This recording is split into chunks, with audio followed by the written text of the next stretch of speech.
I did it. I made it to the top. Yeah. I did what it took a lot of people decades to do and decades to accomplish, and I hated my life. I was not happy. I thought that the blend of medicine and business and being able to help people would inspire joy and inspire happiness and fulfill me professionally and personally and morally, and it didn't.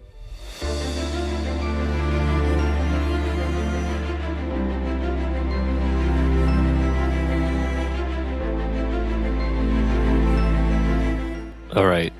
So here's something I've been thinking about.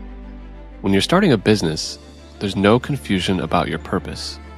It's to make money, create stability, and take care of your family.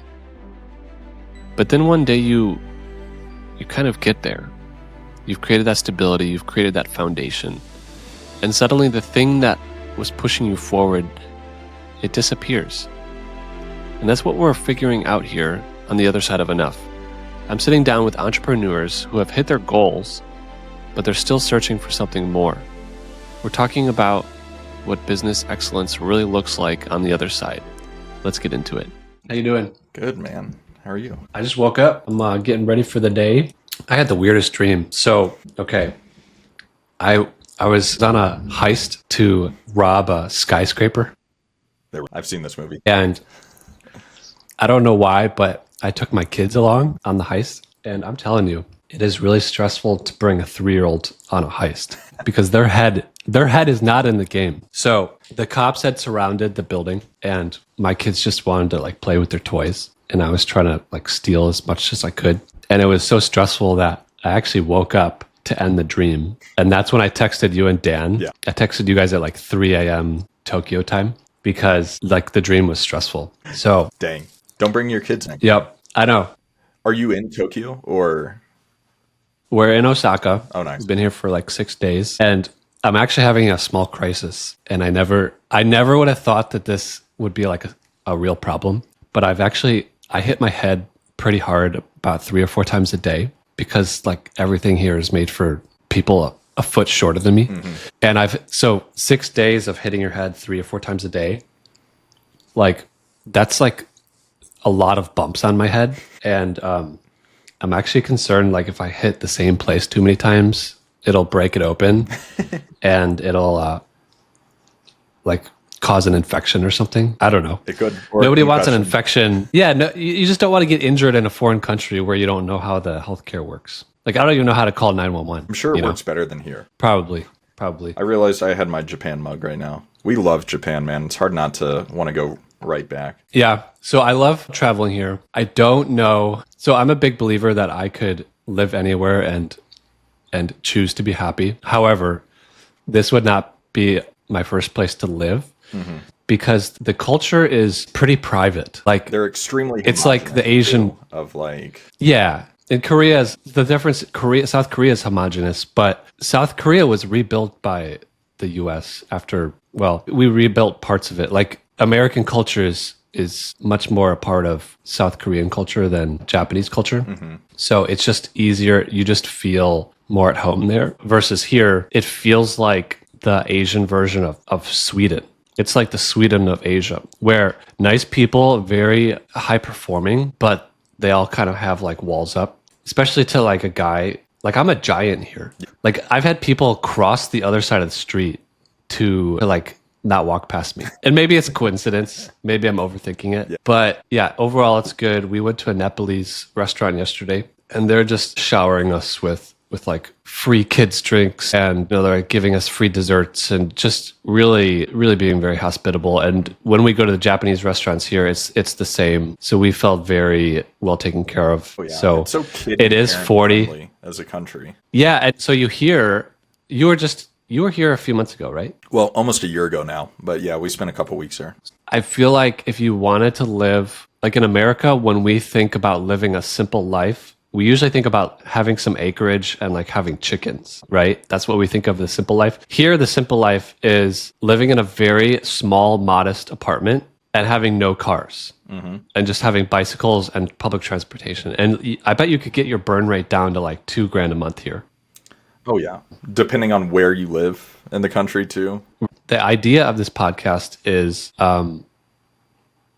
a lot of times when you start a business, you have your purpose, which is to simply have a stable financial future for your family. And that purpose is what drives you for the first season. And that's great and that's wonderful and that's wholesome. But all of a sudden you realize that, you've created a small nest egg. You no longer need to run on the hamster wheel so fast. And then you kind of go through a funk. It's almost like your happiness takes a little bit of a dip. And I couldn't figure out why for a while. And I realized it's because we've actually lost our purpose. So if your purpose is to like build a stable financial future and then you did that, now you have no purpose, right? So then you kind of have to go through this season of like, well, why am I doing what I do, right? And so I'm looking for people who have a track record of excellence, and we're going to get into your track record pretty soon.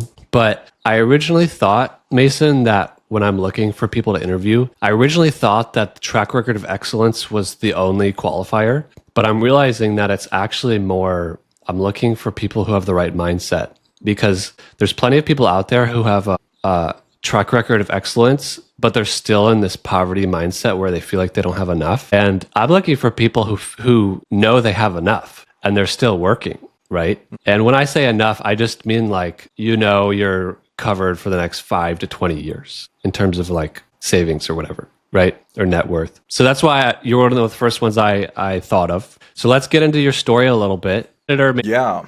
So I mean, I can kind of start a little bit at the beginning, because I think with what your goal is with this show, I've got a moderately unique journey. So I grew up in Texas, kind of grew up with the rich dad, poor dad environment at home, where I have my mom and stepdad that are they're like Dave Ramsey-esque of they pay for everything in cash. My stepdad's like a hardware engineer. Well, they don't make those anymore, really. He's still working. Okay. And then my dad inherited a pretty large commercial real estate portfolio and kind of managed it, grew it, lost it, throughout the years. And I lived 2 different lifestyles, where Jewish mom, so my choices for career were either doctor or lawyer.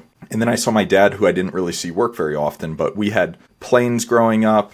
We, mostly flew private, and boats, multiple homes and everything like that. And I never really saw him work. And I saw my stepdad working all the time. So right. Kind of unique perspective. And I think that I detested a little bit of the lax work environment. Like, I thought you had to work really, really hard just because that's kind of the household my mom had me grow up in. And I was always really education focused, graduated towards the top of my class in high school, went and got my degree in neuroscience at Baylor University with the intention to become a physician. And my senior year, I decided to pivot. I hated science classes. I was always more entrepreneurial, always more business-minded, founded a fraternity at my college, brought Sigma Chi to Baylor University, and loved the idea of business. And I feel like it was kind of identity breaking for me, because I always pictured myself as a physician. My brother has severe mental illness challenges, and so I wanted to be a psychiatrist. That's why I got the neuroscience degree. And kind of deciding not to do that was really confusing, and I didn't know what to do, because while a neuroscience degree sounds very impressive, I could have continued my job waiting tables and bartending, and that was like kind of the career prospects for me at that point in time. But learned about healthcare administration from a research supervisor when I was doing research. Didn't know that was even an option. Didn't know there was a business side of medicine at all. That really appealed to me. Went to graduate school, got my master's in healthcare administration. I got accepted 5 days before I graduated undergrad, which stressed my then girlfriend, now wife, out at the time that I was going to be waiting tables in Waco, Texas for the rest of my life if I didn't get in to grad school. Got in, did well, and then went and started working for a large healthcare organization at a behavioral health hospital. And within 3 years, worked my way up within the organization to CEO of a hospital here in Colorado Springs. And that's kind of how I got my journey started, obviously. So you got to do both, Mason. You got to do business and help with behavioral health. Yeah, right? Which felt like it was going to be perfect. And like you mentioned, I made it to the top very young. I got the CEO job offer when I was 26 years old, making me one of the youngest CEOs in the company's history, which they own and operate, 400 hospitals, which is terrifying that they let a 26-year-old run a 9-figure organization and be in charge of hundreds and hundreds of employees and thousands of lives. I think what was confusing for me was I did it. I made it to the top. Yeah.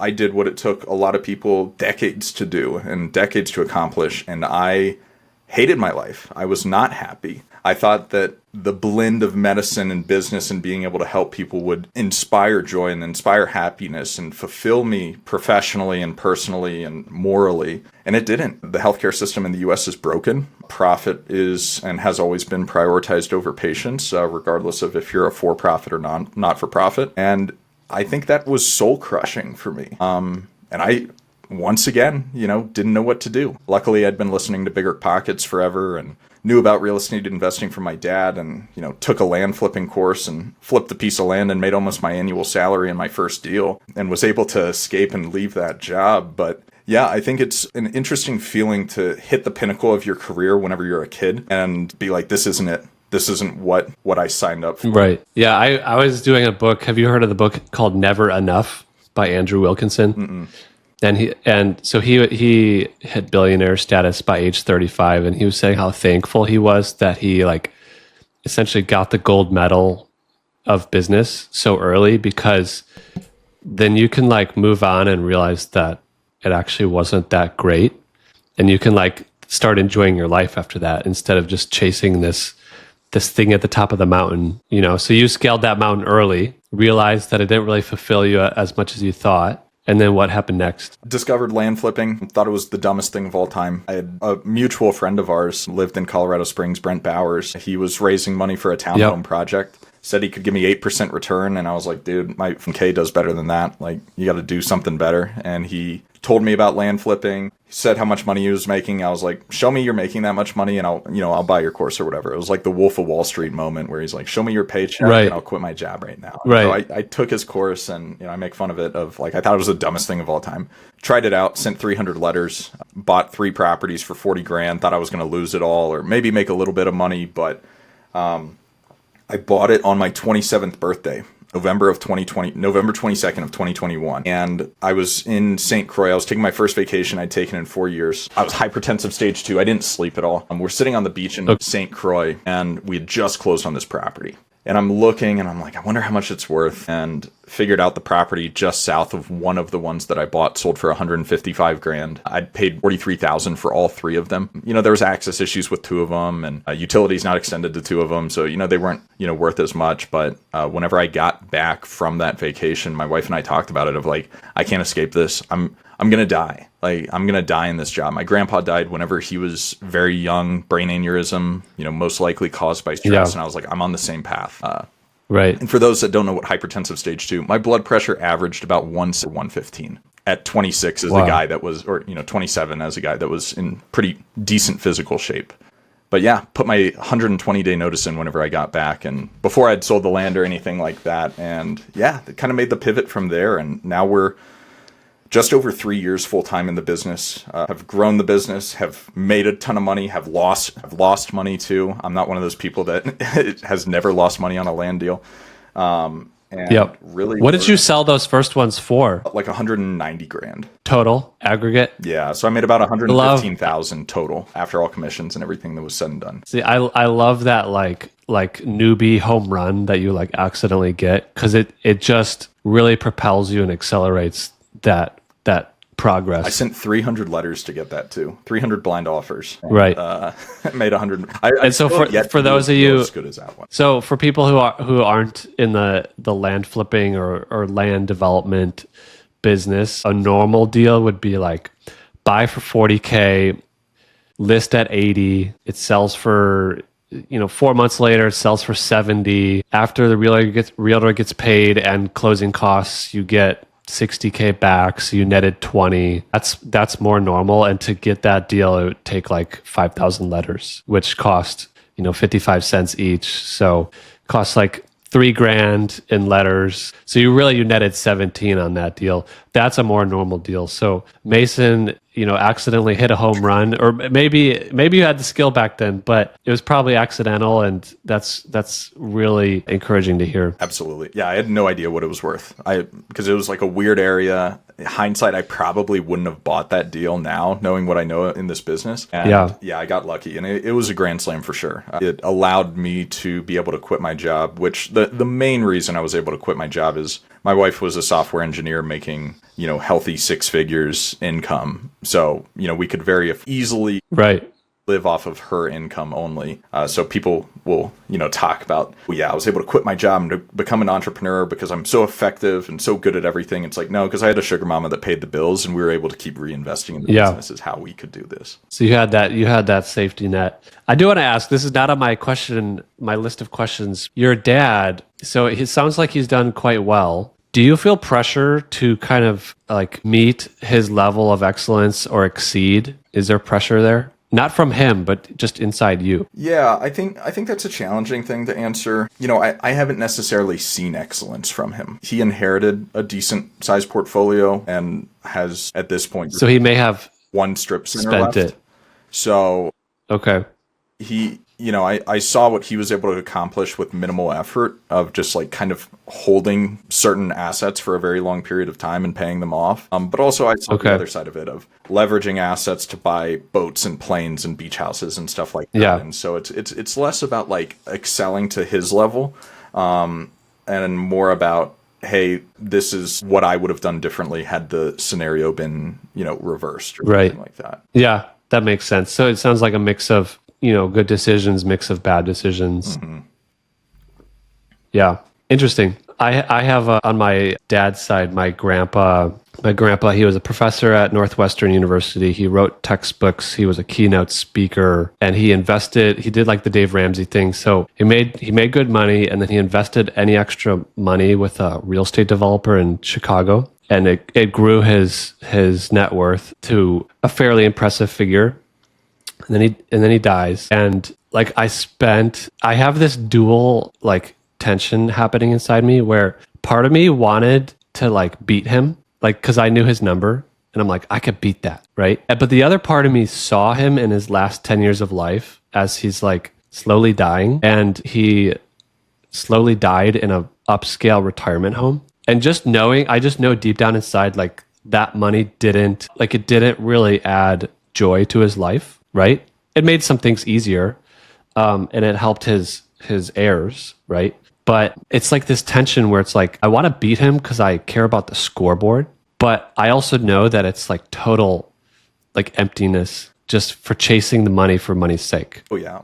I don't know if you have that at all. Yeah, I think, less in regards to my family and comparing to, people in generations past. I mean, my great-grandfather on my mom's side did a tremendous amount of development in Boca Raton, Florida, and made a ton of money doing that. And so I care less about that. And I see a lot of my friends who came out of college and parents bought them brand new cars and parents paid for their houses and, see them being very successful. But it's also the guy that, has got a wife, 2.5 kids and a dog, the white picket fence. The greatest excitement is kind of converting part of the, one garage into a man cave and playing fantasy football with his friends. And, that's his life and it's a beautiful life. I think for me, I do have certain aspirations for greatness, which is, a little bit difficult to define, but I want to create a legacy and have my kids or my future kids be able to have something that they're proud of. And, I have a lot of ideas around legacy that I think are important to me. And maybe it's because I didn't experience it as much from my family. And so money is, it can be a scorecard at the end of the day. It's a tool to use to be able to live the life that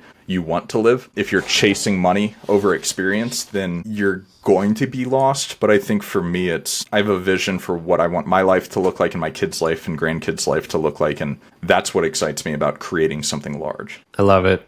Let's get into some questions. We've talked about some of these, but how would you define happiness? Is it the same as contentment, fulfillment, joy? What do you think about that? Yeah, it's a tricky question, and I'll try to answer it as succinctly as I can. I think as humans, it's really hard to be happy if you are worried about needs that have been unmet. And you can think of it from like Maslow's hierarchy with at the bottom is physiological needs of air, water, food, shelter. Safety, and moving all the way up to self-actualization, which is kind of what I feel like a little bit of this podcast is about. And I think that it's really hard to be truly happy whenever you are worried about paying your mortgage and worried about if your kid breaks their arm, you're like, I'm ruined financially. I think that's a terrifying thought. And I think that as humans, we live in such a complex world now that we are constantly under so much stress typically because there are so many things we can worry about, whether perceived or realized or actual. And I think that happiness is being able to eliminate a lot of the unmet needs that you have, whether it's physical or psychological needs, to be able to enjoy whatever moment it is. I mean, it goes back to me being in St. Croix on vacation with my wife. Like, we're at a beautiful resort. The weather's perfect. Like, great food. And you're all stressed out. Snorkeling. And you're like snorkeling, you're looking at a cool fish, and you're like, what if surveyors show up at the hospital? And the moment's just ruined. Right. And I think for me, happiness is that resolution of those unmet needs. And then it's whatever you want. Like, people talk about passion and like being able to like, I'm going to build a land flipping business to $10 million a year. And I'm passionate about that. And it's like, bullshit, you are. I'm passionate about, driving the green and, actually like putting it in as versus for putting it. I'm passionate about going on a long hike with my wife and my dogs and talking about ideas with my friends and finding a new scotch or a new Japanese whiskey that I love that I've never had the flavor profile, or, a bite of fatty tuna. Like, food and, drink and experience and friends and sports and stuff like that. So happiness can come in a lot of forms, but I think it's that resolution of unmet needs that allows it to actually fully occur. So that's a weird answer, maybe, but what I feel. It sounds like you value just enjoying the moment, right? Yeah, and purely enjoying the moment, because it's so hard to. Like, I mean, right now, I've got a deal that, may or may not be closing. It's like a lot that I'm selling. That funding timeline is like ending this month. And there's a double contingency with the buyer having to sell their house, which is under contract, and the buyer of the buyer's house. And I'm like waiting on a call from like their attorney, after this or something like that to maybe go through. And so I'm enjoying this conversation, but I'm not 1000% fully present because I'm still working in my business at this point in my life. Well, let's talk. We talked about the CEO hospital season. Can you share some numbers on your business, like number of deals you've done in the past few years and kind of what current projects and the size of projects you're working on? Because I know you and Dan have a fund, you guys have a podcast. I know Dan has built dozens or even hundreds of homes, and I know you have dabbled with structures as well. Can you kind of share some of the land side of things? Yeah, absolutely. So on both the land flipping and funding side, I've done about 130, 140 deals at this point in time. Median deal size is probably right around that $20,000 to $30,000 mark, with the average deal size being closer to like 50 to 70,000. Right now. So it's skewed left with a tail to the right. Yeah. Because we've done a lot of decent sized 6-figure deals that kind of skew it. So right now we've kind of gone through a few seasons of change in this business of, started with a little bit more of the rural properties and then went infill and then went nationwide and then kind of scaled back. So I've really narrowed the scope of what I like. I do a lot of business in Colorado now with some business in Arizona and Nevada. Majority of what we're doing is 35 to 500 acre lots in Colorado, specifically more Colorado Springs. The deals we currently have under contract to buy, just because we've stopped doing quite as much volume with a little bit focus on those medium-sized deals. We've got 160 acres under contract to buy for $450,000. We anticipate exiting, if we wholesale it in the mid fives, and if we, complete the subdivision and go to market, around 700, 800. And then that's the only one we have under contract to buy. We just closed on a small one in Nevada for $12,000 that we're listing for $21,000. So this is why median is important. Under contract to sell right now, we've got 2 lots in Surprise, Arizona. It's like buy for 60, sell for 120 for both of those. One in Breckenridge, buy for 205, sell for 325. One in Rush, Colorado, buy for 65, sell for 130.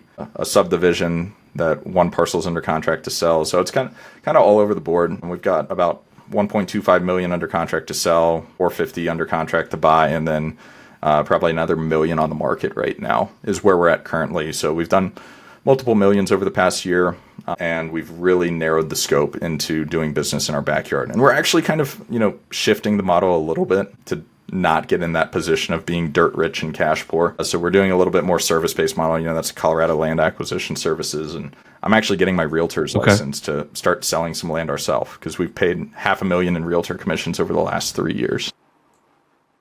Awesome. So buy cheap. That's fun. For more is kind of the business model, ideally. But most people. And then you also have your. So that's where we'll be able to offer brokerage services to a lot of our clients. That's great. I love how you've done multiple spin-off businesses, and one of them, which is actually a competitor to my business, is your funding business. And you're actually doing something really hard, which is you're running. I did this 2 years ago, and I actually stopped running my own land business because I felt I had to choose one to be good at. But I feel like you're doing it really well, where you're running your land business and you're running a funding business. You see the bags under my eyes? I don't know how well I'm doing. Yeah.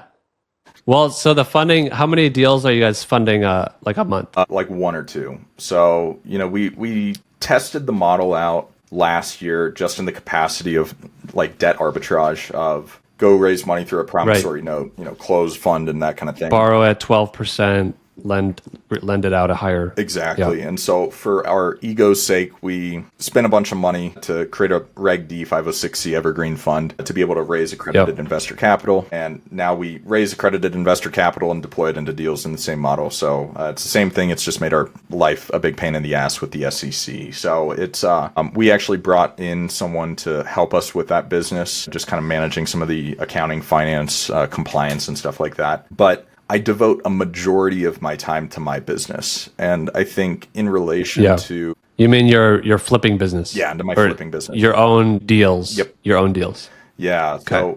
So, around that, I think having done a lot, and I am a focused person, despite, like you said, having a funding business and a podcast and, some education on the side, but really not anything meaningful, like one client every few months. But I think that thinking about what I enjoy and what I'm passionate about and what brings me happiness is like, I love going and playing in the dirt. There's videos of me from when I was a little kid with Tonka trucks, like just playing in dirt all day. And that's what's so fun about the land business. And why I drive a big, cool truck is to go out onto the land and talk with sellers and talk with buyers about the property. And that's what's kind of led me to this pivot this year to get my license to start doing more of that because I really enjoy it. And I think people have this idea of they need to, delegate everything. And that was my mindset too. If I need to delegate everything and delegate the, portions of the business that I might enjoy because I like working. Like I do think I'm going to work for a long period of time and I have a vision of building a really huge company,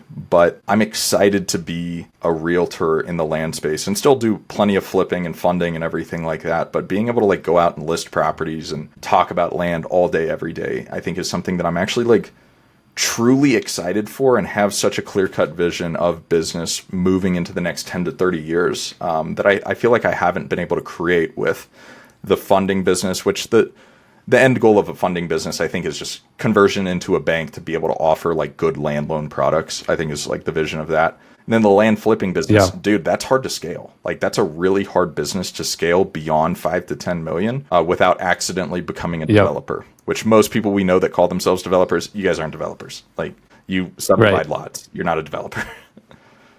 Yep. Well, that's why I like about any niche, but within our niche, everyone kind of settles in their own little corner on what they enjoy most, right? So you tried funding, it worked, you guys did well, but you actually found you enjoy getting your hands dirty more, rolling up your sleeves. And then I did the opposite, where I tried both and I decided, you know what? I'm a good land flipper and subdivider, but I'm a great funder, right? So that's why I don't believe in zero sum, because we all specialize in what we're good at, and we can actually all make the whole market better together, which is really fun. Well, and it's like you think of the experience in the land flipping space, where the beauty of it is you're involved typically in the entire pipeline, whether, not development pipeline, but from land acquisition to land sales. And every leg of the experience can either be a great experience with the service provider or a horrible experience. And for me, the most horrible experiences I've had has consistently been with realtors. And I think anecdotally, I think a lot of people within our space would say the same of, God, they work with frustrating realtors. And I know land better than most realtors do. And I think being able to build a land-focused brokerage in Colorado is something that I'm truly excited for. Of like, I'm already looking at, okay, well, within this county, this is how many transactions occurred. This is how much I need to be able to pull in 1 million GCI per year, through this business. And it's something fun and exciting and a clear-cut vision. So that's the leg that I see us continuing to do, because I've built out the land flipping business. We've built out the funding business. We've built out, and we're going to keep maintaining it and collaborating with others in the industry that, are good and effective. But it's fun to be excited about work again, because it gets boring. It doesn't matter. Like, you hear the numbers on the deals. I don't feel anything from it. Right. Yeah. There's like specific times where you do a deal and it like kind of breaks your brain. But then after that, like, it stops becoming new, right? Like the first deal, I remember I bought a property in Missouri for $1,700 and I sold it for $17,000. And I could not believe it. It was like, this is incredible, right? Of course, there's a liquidity. It's the same reason why CarMax works, right? There's a liquidity gap. You're simply connecting buyers and sellers. But enough about land. I want to talk about something that I've been thinking about a lot. So you're a serial entrepreneur, as am I. And I've noticed certain things in my behavior, obsessive tendencies, let's just say. And even when I was a kid, like if I wanted to go over to my friend's house to play with him and really, I just wanted to play his video games because we didn't have video games at my house, I would call their house like 10 to 15 times because I wanted to go over, and nobody told me that was totally inappropriate, right? So I've noticed obsessive tendencies just in my own personality, and I've noticed it in other entrepreneurs. Have you noticed that in yourself? And do you believe that balance exists? So to the first, because here's like the foundation. What we're finding with studies is that drug addicts and entrepreneurs actually have like the same brains almost. It's just that drug addicts have like found bad ways to channel their obsession, and entrepreneurs, for the most part, have found good ways. Oh yeah. So you're talking to the neuroscience guy that ran a behavioral health hospital, which for people that don't understand, right, treats both psychiatric conditions ranging from PTSD, bipolar disorder, schizophrenia, schizoaffective, everything like that, to substance use of chemical dependency, and with both rehab and detox. So I love talking about this stuff. I am and can be obsessive. Business is something that I obsess thinking about, and then I am very focused in doing what I do. I think where entrepreneurs fail is their inability to delay gratification. They're just seeking that dopamine, just like the drug addict. Right. I came up with a great business idea. We're going to do A, B, C, D, E, F, G. And it's like, that's the dumbest thing I've ever heard. And then they come up with another one and another one. And that's why the entrepreneur gets a bad rep, is because it's the guy from high school that's an entrepreneur that still lives in the hometown that's started 50 businesses and not one of them have succeeded. So I think the obsessive component is pretty common amongst entrepreneurs, as well as like the ADHD, diagnosis of that shiny object syndrome. If you can channel that into one thing and really focus on it, I think that's really crucial. And so I think in business and in life, I make this analogy, and it's easier if you're a hunter or you ever shoot skeet, where it's like if you're hunting dove and you're looking up, they're flying over, you're looking at the whole picture and you've zoomed out, and then you zoom in down the sight and you take your shot. And that's business, and how I explain it to leaders within my company or companies, where, hey, most of what we're doing in this business, you need to be aiming down the sight and just taking shots. And whenever you're tired, you need to zoom out and take a look at the entire picture, because otherwise you're just going to, if you're trying to do both at the same time, you're just going to keep missing over and over and over again. So to answer your first part of the question, yes, the obsession component is really common. I think the focus component is where you differentiate the people that are successful from the people that aren't successful. And then the second part of the question, I forgot what it was already. So for you, does balance exist? Is balance something that you're striving for? Like, I'm starting to believe that I just don't think balance exists in my world, and I'm just going to stop trying to achieve it and instead just obsess over the right things. Yeah, I agree with you. I think that it's impossible to create any sense of balance, but I think you can create a life that you enjoy without having to focus on like the buzzword of work-life balance, where, and I'll probably have to shift my schedule a little bit, but I go to the gym every morning at like 9 a.m., which is an interesting time to go to the gym because same. I get up, I work for a little bit. It's like 9 to 11 is like the worst hours, and that's when I go. Oh yeah. And that's exactly when I go too, at least at this point, where I get up decently early. I wake up way earlier in the summer compared to the winter. I'm a seasonal guy of, if the sun's out, like I'm down to be awake. If it's not out, I'm not excited about being awake. But wake up early, Yep. do work, do coffee with my wife, have our morning meetings and everything like that. And then I go to the gym, and then I work all day, and sometimes all night. And sometimes I stop at 3 and sometimes I stop at 10. But if it's working on stuff that I enjoy, it doesn't really matter. But I think regardless, you have to learn what's most important in your life and try to take care of it first and prioritize that, because how much time is everyone wasting? So I think it's this like fluidity that's needed, rather than like, hey, I'm just turning off my phone and not working today. And you can do that. Like who cares at the end of the day? Like if you create a schedule. And well, I called you a year ago and you were golfing on like a Tuesday. It was nice. And it was awesome. Yeah. I'm like, this guy, he just does whatever he wants. Well, and that's the funny thing, is so many of us leave this corporate environment where I left healthcare, which is the US healthcare system is like one of the most regulated industries on the planet. And I did it to have freedom. And sometimes you forget. He just did air quotes for those of you who didn't see.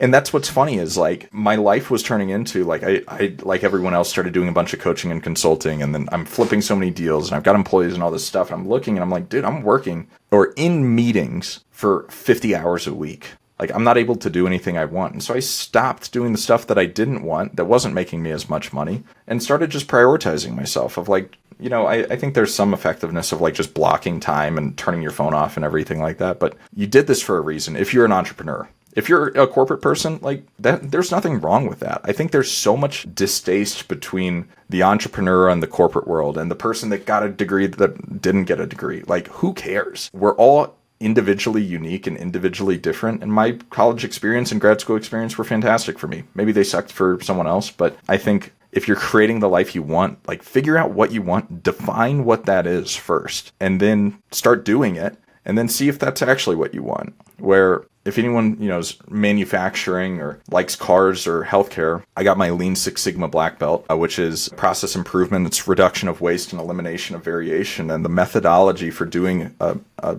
Six Sigma project or a Lean and Six Sigma project is called DMAIC, which is define, measure, analyze, improve, control. And you can apply that to any process, and life to a certain extent can be defined as a process. So if your life doesn't look like what you want it to look like, define what that is, and then come up with a measuring system, analyze it, improve it, and then maintain it. And if you do that, like your relationship will improve, your friendships will improve, your happiness, your healthiness. I think all of it kind of improves if you know where you're going. Nathan, I think the thing that I struggle with is we move so much, like geographically. Like we moved out of so the LA fires happened. I don't know if you heard, I like carried my uncle in my arms out of his house. Holy crap. Did I tell you that? No, dude. Yeah, so it was like a normal Tuesday night. We had a great dinner. We get a call from our friends in Korea, and they're like, "Hey, we're probably overacting, but can you go like move our cars?" And we're like, "Yeah, sure." It was probably 8 p.m. at that point, and we knew there was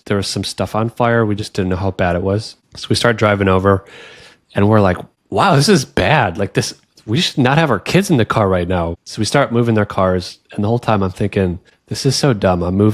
I'm like risking our lives for fully insured cars, right?" But something good happened. We passed our aunt and uncle's house, and by that point, fire was probably a mile away.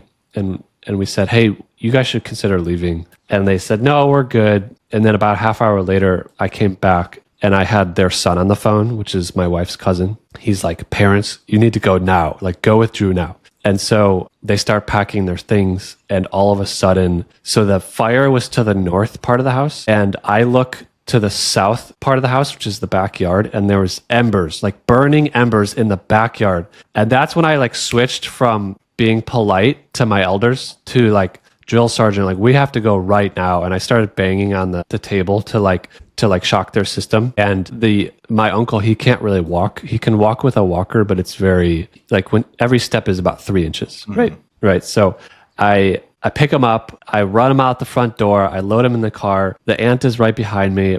And as we drive away, their front bushes are on fire. Bunch of the neighbors' front bushes were on fire, and the winds were so bad. The winds were Category 2 hurricane speeds. So I thought the whole street was going to be gone. Like I texted in the church group, I'm like, "Guys, the whole street's gone." And I don't know why I was so dramatic, but my brain was in like fight or flight to the max. Next day we go back and it's all still there. It turns out one of the neighbors who had no fire insurance, he stayed back and used everyone's garden hose to put out their own fire. So just a bunch of bushes and front yards burned on that street. Obviously, you know, a mile from there, 12,000 homes burned. So it was very devastating. Why am I telling this story? Okay, so we moved out of our place. We donated all of our furniture to a family we know that lost their home. So it was just good timing. So we give all of our stuff away, basically. This was last week, pretty much. And then we're in Japan now. And I just feel like I struggle with routines and consistency. And maybe I'm just finding something to blame it on. But I've just struggled with like designing the perfect lifestyle because I feel like it changes so much. Either a new baby is born, someone gets a new job, or we move. One of those things happens. And it's like every 6 months, everything gets shaken up and changes. Well, dude, I think that right there is this idea of the routine, and we crave it as humans. We crave structure. We crave routine. I'm right there with you. I'm not like some sage, wise person or anything. I was in Vegas last week at the International Builders Show from Sunday to Friday, which is like a tremendous amount of time to spend in Las Vegas. Way too much. Yeah. Exhausted. Yep. And then Thursday morning, I'm flying to Florida to go to a friend's wedding. And I'm like, can I please just be home? Can I just please go into this nice little routine that I shared a few minutes ago, as versus, I mean, I'm going to eat like crap because I'm not going to, I love food. Food is like one of my greatest joys. I'm not going to go and like go to Walmart and eat, you know, ramen noodles in my hotel. Like I'm going to go try new restaurants while I'm traveling. Which ends up being fatty, and you feel like crap afterwards, and you're constipated, or you have diarrhea, or you're both. You know, it's traditional travel. But I think it's also like, okay, well, going back to my definition of happiness, of like, how can I enjoy this experience? I'm in Vegas, which is like one of the food capitals of the world. I'm going to go eat at a bunch of restaurants that I enjoy. I'm going to go to the gym for 45 minutes and hop on the treadmill. Like, I'm not going to have the perfect routine that Lifetime Fitness has with my cold plunge and sauna and all the other hippie crap that I do. But it's nice, and I can turn it into like a vacation of like, I'm traveling for a friend's wedding that we're going to get to see a ton of friends. And it's like, yeah, I want to work right now, but I can put off work. I can do everything. I can sprint for the next few days and just go as routine heavy as possible. And I think it's really hard because we seek that. We have comfort seeking behaviors. And so how do you eliminate that desire to have that, especially when you're traveling and moving, where it's like you finally settled into your routine and then it gets upended and disrupted? I don't know. Yep. Feels like a catch-22. Like if you're in your routine too long, you get bored. But then when you travel, because you and I we probably both travel about once a month for this business, and it just disrupts a lot of things, right? So it's difficult. Okay, last question. What do you do? Maybe you haven't had this season yet, but the question is, what do you do when your cash cow business, the business that is a little boring, but it definitely makes money, is no longer new and exciting? It can feel like a version of golden handcuffs. Have you had this yet? You know, I haven't. But it, to me, or maybe I have, I guess I should say, I don't view my business as a cash cow because my cash flow in my business is like a sine wave of, you know, we've got 1.3 million coming in this month, and we had like negative 50,000 last month.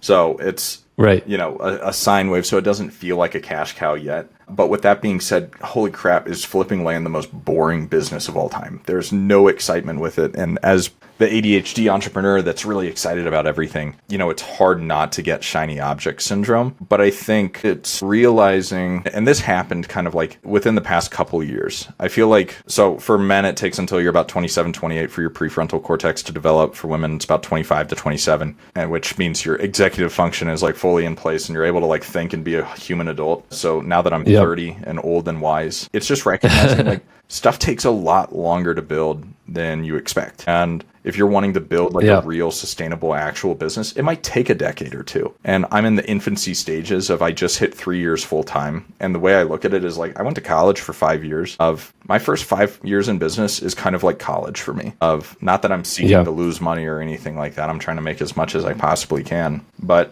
I think that build it get it sustainable, make it until it's really, really boring, and then how do you integrate with it? And for me, that's me getting my realtor's license. So it's like a little bit of a new season for me. And that's a business that's vertically integrated into our current company that I'm really, really excited about getting to build. And so once I get bored of that, who knows? Maybe at that point in time, we'll have enough money to where I can do what I really want to do, which is like, dude, I want to be a restaurateur. Like that's what I've wanted to be forever. And I look forward to building a business that can lose me $100,000 a month. And I'm excited for that season of life. That's awesome. Hey, I had one last question that's specifically for you.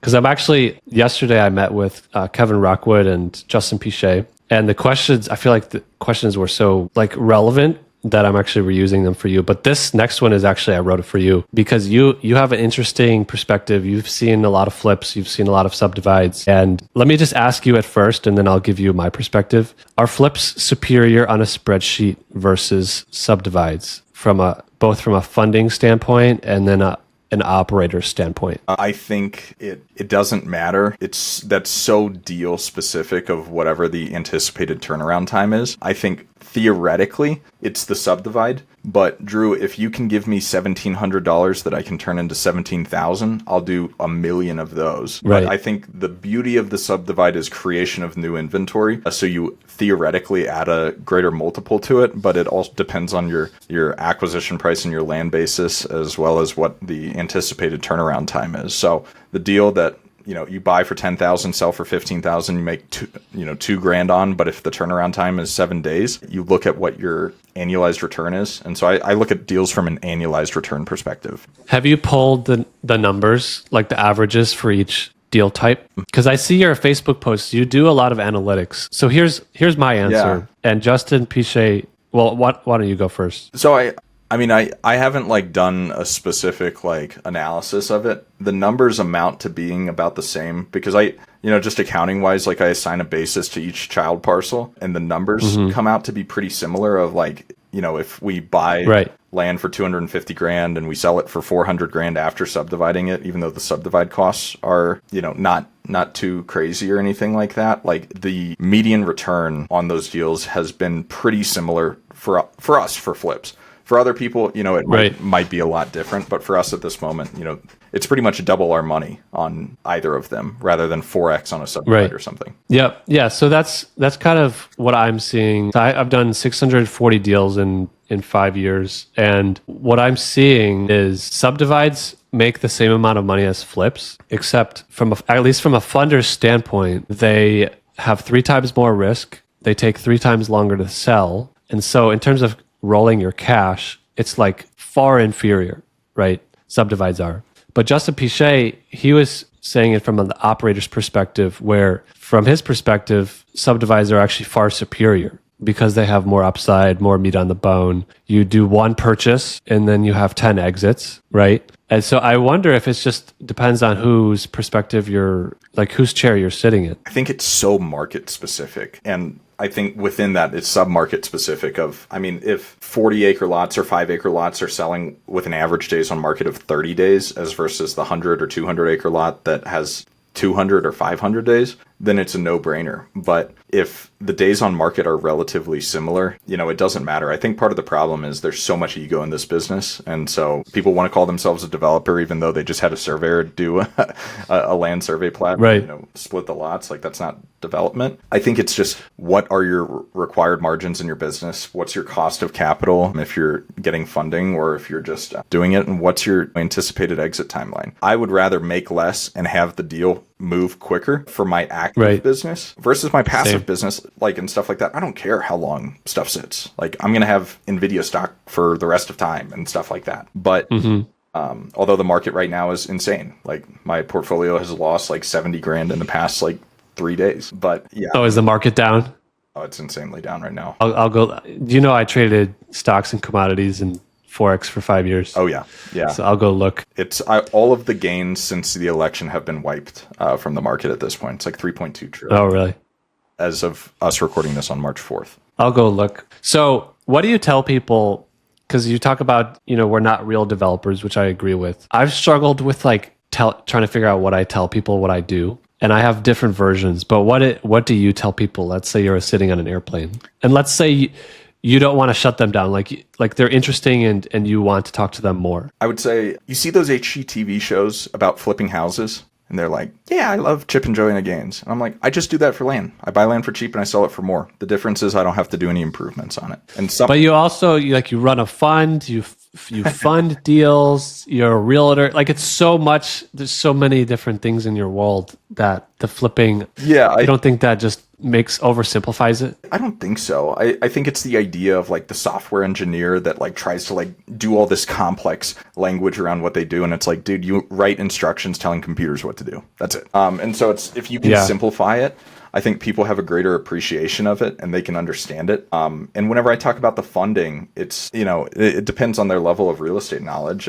There's a lot of people like me that do it. And one of the greatest barriers is it's really hard to get loans on land. And a lot of these people don't have a lot of capital. So we go raise money at X and we deploy it at Y, just like what banks do. So we almost function as a bank for land. So, that's easy. I can explain it. Like if I have 5 sentences to explain it, I can do that. What I struggle with is like, if I just want to do a short phrase, like sometimes I say that I'm a real estate entrepreneur. Other times I say I buy and sell land for a profit, but that sounds dumb because it's like, no, duh. Of course you buy and sell it for a profit. I don't know. And then Ajay, because he's got all his sales training, he's like, you should tell people that you help doctors and lawyers get 20% returns on their money by deploying it into land deals. And I've done that too. So I have different versions, but I have not found one answer to rule them all. Oh yeah. Well, and I mean, it's the funny thing of, and I'm being cheeky. People can call themselves whatever they want to call themselves, but people that call themselves land investors, I'm like, dude, you're not a land investor. You're like, whenever a wholesaler calls themselves a land investor, I'm like, you don't own any land. Like it's not an investment. Right. You are a wholesale operation where you're a pawn shop of, that's all pawn shops do. So I think the more you can remove ego from it of, it's like, I own a land acquisition, sales, and minor development company that also we have a separate business that funds other deals, through strategic joint ventures by raising accredited investor capital. Like it sounds great, but it's like I buy land for cheap, sell it for more, and sometimes I help other people do the same. I think one thing that's helped me so much was as I was quitting my W-2, and if you have to go, let me know. No. As I was quitting my W-2, it was my last day. I was literally like holding my stuff to walk out, and I ran into the CFO in the hallway, and I think he knew why I was leaving, and he kind of like laughed at the business model. I said something like, yeah, Brian, maybe someday like, I'll teach you how to do it and like you can have a side hustle. And he like chuckled as if it was like the most laughable business model ever. And he's like, I'll never speculate on land, but good luck with that. And that, like, it offended me so deeply that's what like kept me going for the first 2 years of the business, because I just wanted to prove this guy wrong. And of course he doesn't I think about this guy like that conversation twice a year, and he's never thought about me after that point. Mm-hmm. But I've been secretly competing with this guy. I even tried to figure out like, what's this guy's salary just to make sure I can beat him. And I'm like half his age. And they say that even though it's probably unhealthy, the entrepreneurs with the chip on their shoulder, the ones that like have some sort of like vengeance in their soul. Yeah, they're the ones who tend to like make it through the hard times because they feel like they have like a cloud of witnesses kind of secretly judging them, which is obviously not true. Like for me, I had multiple times, like once in high school and once in college, where like a kid laughed at me for joining the army. And in high school, one kid was like, "Ha, you never make it in the army." And inside, I'm like, "F you." And then like that like fueled me for 5 years. And then another kid in college, ROTC guy, he's like, "Ha, you never joined the special forces." And of course I didn't, but I went to Ranger School, got hurt, failed out of that. But then 2 years later, I was attached to Delta Force, which is like the most elite fighting force in the entire world. So then I'm like, prove you wrong, even though these guys don't even remember that they said that. Oh, yeah. Well, and I think that right there is it's the overcoming of the self-limiting beliefs that everyone else has, where for me, whenever I made the pivot to be a hospital administrator, I said, I'm going to be a hospital CEO by 30. And people laughed at me. And then I did it by 27. And people were like, well, you did behavioral health instead of acute care. And it's like, okay, it doesn't matter. And I think that people it's good to have that that like fire, all you have to do is like listen to me play golf, like my inner monologue whenever I'm playing golf of the self-talk that we have sometimes. It can be a lot, and can be really negative and can be really harmful and toxic for a lot of people. But it can also serve as a motivation. So it's like some of that intrinsic behavior that we have of like, hey, that one person that forgot about us long ago, that made that one comment that fired me up, I used that as motivation. And then if I can connect that motivation and that fire to what I'm building and what I'm creating and the legacy that I'm attempting to have, like that's where it becomes really, really powerful. Because like, dude, like it's the idea of showing up to your 10-year, 20-year high school reunion and you've got, the nice watch and the nice car and everything. And it's like, by the time you have that, it's like, who cares about any of these people at this point? Like, what are you attempting to prove? No one cares. And I think the best advice I ever got in my career was, it's never about you. So whether it's the CFO that says, oh, well, that's the dumbest investment idea ever. And, he's the bean counter that, makes sure that your monthly financial statements are all accurate and everything like that, and thinks he knows finance better than anyone else. Dude, maybe he hates his life. Maybe he's jealous of the 20-something, 30-something that is going off and starting a business because he is a beekeeper in his backyard and he's like, man, if I ever sold this honey, I could make a lot of money or something. Who knows? Yeah. Everyone lives their own life and it's never about you with whatever anyone says to you. Yeah, like they say, comparison is the thief of joy, right?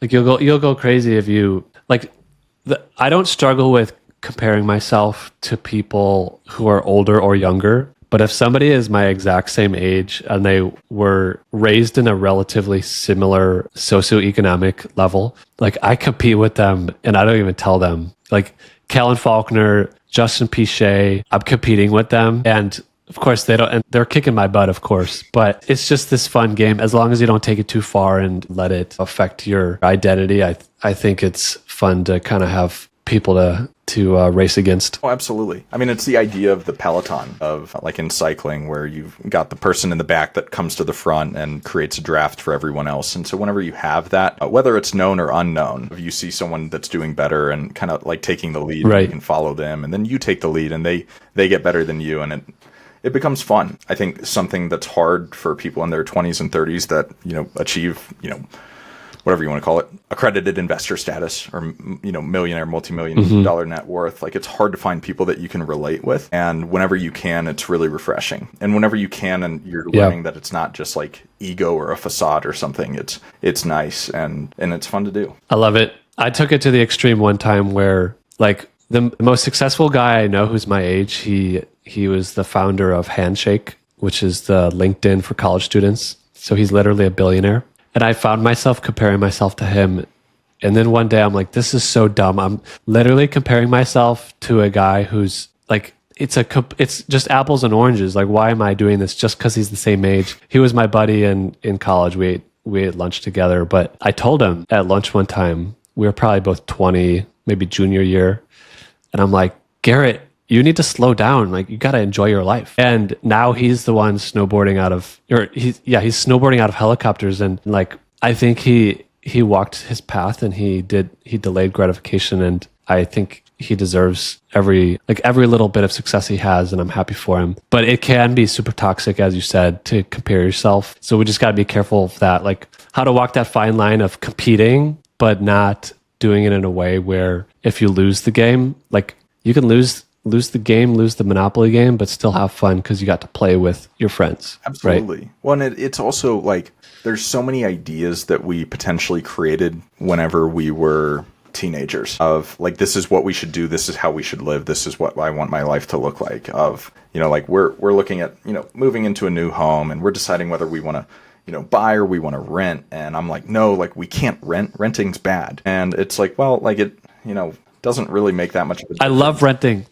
I've owned 2 houses and renting is like to not worry about the gutters. It's so wonderful. Well, and that right there of like home prices, like with current rates and everything like that, like I can get a much nicer home renting, compared to the cost. And like, unless we're going to hold it for a certain period of time and keep it as a rental and build enough equity, it doesn't necessarily make sense. But I'm like, renting's bad because 19-year-old Mason read Rich Dad, Poor Dad and lived with bigger pockets. And it's like, am I trusting a version of myself that was closer to 12-year-old Mason or 30-year-old version? And we haven't made a decision yet or anything like that. But I think it's something of like, you need to reassess the agreements that you've made with yourself and kind of determine, was that your prefrontal cortex developed version, or was that your hormonal 15-year-old self that was excited about an idea because you read a book or listened to a podcast? Well, there's even, look up the rent versus buy index. It's from a university in Florida. They run the index. And for most markets, other than Chicago and maybe one other city, it's actually, you'll come out ahead to rent if you put that 20% down payment into the market and earn an 8% return or whatever. So I love renting. I love the flexibility. That's why we are able to move, leave LA within 30 days with very little stress. Oh, yeah. But hey, I do have to go. I've got a meeting in a minute. Mason, thank you so much for coming. And why don't you share how people can get a hold of you, any plugs you want, any events you have coming up, talk about your podcast a little bit. Yeah, thanks, Drew. Yeah, it was an absolute pleasure being on. If you want to find out more about me, you can follow me on Instagram, Mason R. McDonald, or go to masonrmcdonald.com. Check out our podcast, The Big Picture Blueprint. We did have yours truly, Drew Haney, on this show at some point, but we're very quickly approaching 100 episodes. We've been doing that for a couple of years, myself and Dan Haberkoff. That's awesome. And you can find all of my links via Instagram or my website. But Drew, this was awesome. This was a ton of fun, a different style of podcast than I'm usually on, and a kind of conversation that could be enjoyed with a glass of whiskey over several hours, especially since it's, 5 o'clock Definitely. Your time. The other name for this podcast was, because I'm paying Kendall as my branding consultant, and the other name was going to be After 8 with Drew Haney, but we chose The Other Side of Enough, which I think is better, because this is kind of supposed to be like the types of things you talk about after you've had a little bit of alcohol in your system, your walls are down, you've had a good meal, maybe you're on a campfire with some people, and you're talking about things that everyone thinks about, but nobody has the time to talk about. And so I think it's great. It's funny that I'm in Japan now and I'm doing these at 6 a.m., but good stuff nonetheless. And I'd love to have you on later, and definitely going to have Dan on, your partner, your business partner. You got to clarify nowadays because you just never know. Thank you, Mason. And until next time. All right. That's it for today. I hope this conversation got you thinking and maybe even questioning a few things. And that's the point. This isn't about having all the answers. It's about figuring it out together. If this episode resonated with you, share it with someone who might need to hear it. And if you want to keep exploring these ideas, make sure to subscribe and follow me over at theothersideofenough.com. Let's keep the conversation going and see you next time.